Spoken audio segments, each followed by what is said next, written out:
ದಕ್ಷಿಣ ಕನ್ನಡ ಜಿಲ್ಲಾ ಗೃಹರಕ್ಷಕ ದಳ ಮತ್ತು ಜಿಲ್ಲಾ ಪೌರ ರಕ್ಷಣಾ ಪಡೆ ಲಯನ್ಸ್ ಕ್ಲಬ್ ಮಂಗಳೂರು ಮಾನವ ಹಕ್ಕುಗಳ ಮಹಾಮೈತ್ರಿ ಇದರ ಸಂಯುಕ್ತ ಆಶ್ರಯದಲ್ಲಿ ಪ್ರಸಾದ್ ನೇತ್ರಾಲಯ ಇದರ ಸಹಯೋಗದೊಂದಿಗೆ ನೇತ್ರ ತಪಾಸಣಾ ಶಿಬಿರ ಹಾಗೂ ನೇತ್ರದಾನ ಅಭಿಯಾನ ಉತ್ತರ ವಿಧಾನಸಭಾ ಕ್ಷೇತ್ರದ ಮೇರಿ ಹಿಲ್ನಲ್ಲಿ ನಡೆಯಿತು.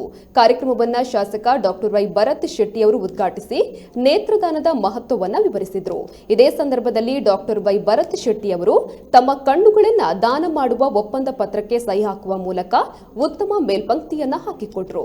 ಇನ್ನು ಕಾರ್ಯಕ್ರಮದಲ್ಲಿ ಗೃಹರಕ್ಷಕ ದಳದ commandant doctor Murali Mohan Chuntaru, Lions Umesh Prabhu, Krishnananda Pai, Prasanna Kumar ಸಹಿತ ಅನೇಕ ಗಣ್ಯರು ಉಪಸ್ಥಿತರಿದ್ದರು.